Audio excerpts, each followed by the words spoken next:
Assalamualaikum warahmatullahi wabarakatuh. Perkenalkan, kita dari kelompok 4 yang beranggotakan Raffi Ahmad Rashid, Franwin, Nidia Artakarisa, dan Muhammad Abil Hasan akan mempresentasikan tentang analisis bottleneck hybrid manufacturing system. Selanjutnya,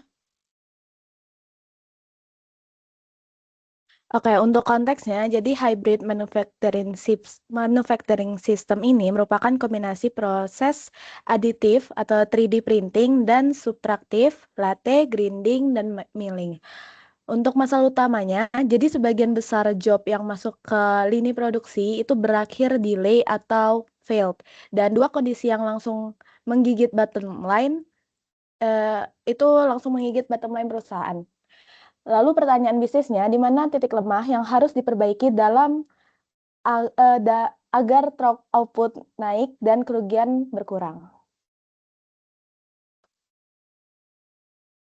Oke, selanjutnya ini adalah profil efisiensinya, yaitu optimal itu bukan berarti cepat. Nah, kita memiliki 4 poin pertama. Itu yang pertama itu ada kategori optimal efisiensi, yaitu ternyata tuh selama proses yang paling lama itu sekitar rata-rata 49 menit. Tapi justru itu yang paling hemat energi, sekitar 2,4 kilowatt per jam.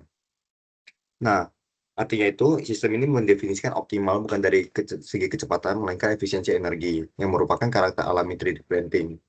Nah, insight bisnis yang kita dapatkan adalah kita jangan memukul rata KPI pabrik mesin. Mesin yang optimal itu bisa memberikan meta energi yang bisa jadi hambatan throughput kalau waktunya terlalu panjang. Nah, kesimpulan akhirnya itu penggunaan bahan baku sekitar 3 kilogram seragam di semua kategori, yaitu bahan baku bukan faktor pembeda kinerja. Nah, ini kita mau fokusnya perbaikan yang ada di manajemen waktu dan energi. Nah, selanjutnya ini adalah dua wajah bottleneck, itu adalah antara volume dan kecepatan. Dua mesin ini membuktikan terjadinya biang kerok utama itu pada mesin M05 itu ada terjadi volume bottleneck, yaitu paling sering memicu antrian dengan 40 kali delay di luar batas wajar. Masalahnya ada di beban kerja yang terlalu padat. Nah, untuk yang mesin kedua itu mesin M02, terjadinya proses bottleneck sekitar 30% dari semua job yang masuk ke mesin ini berjalan lambat dan melampaui batas normal. Masalahnya itu ada di kondisi mesin itu sendiri, bukan jadwal pada mesinnya. Nah, insight bisnis yang kita dapatkan itu loh, kedua mesin perlu penanganan yang berbeda. Untuk mesin 05 butuh load balancing atau rerouting. Untuk mesin 02 itu butuh preventive maintenance atau evaluasi operator. Baik, setelah kita analisis, kita eh, dapat menyimpulkan bahwa latte dan grinding adalah bottleneck-nya. Jadi meski 3D printing ini dikira lambat, data menunjukkan sebaliknya, yaitu kegagalan tertinggi justru ada di latte sebesar 35% dan grinding sebesar 34%.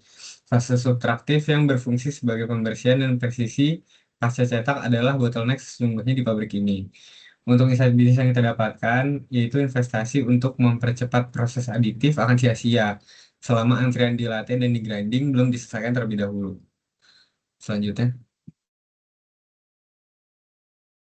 lalu pemborosan energi yang tidak terdeteksi. Di sini mesin yang gagal di tengah-tengah proses itu menyedot listrik yang lumayan besar, sebesar 8,4 kilowatt hour, dengan mesin yang berhasil menyelesaikan pekerjaan.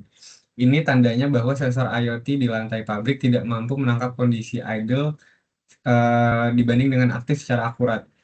Pabrik ini dapat dibilang buta tanda kutip terhadap pemborosan energi nyata. Tanpa data energi yang akurat, program efisiensi apapun itu tidak akan efektif.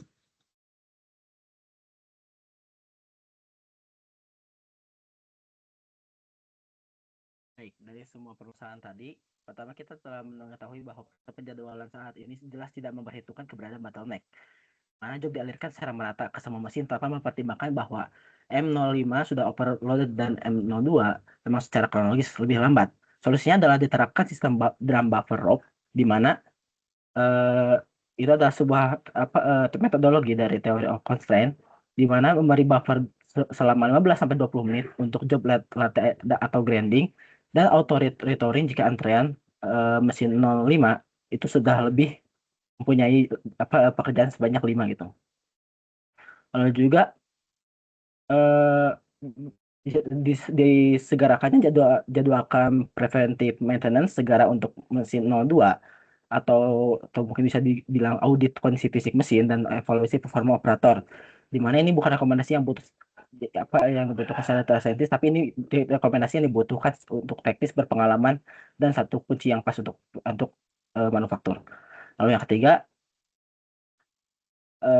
salah satu rekomendasi yang paling diprioritaskan adalah upgrade sensor IoT atau smart meter agar mampu membedakan konsumsi daya saat mesin idle atau saat mesin idle atau saat mesin aktif. Dan itu targetnya itu seluruh mesin.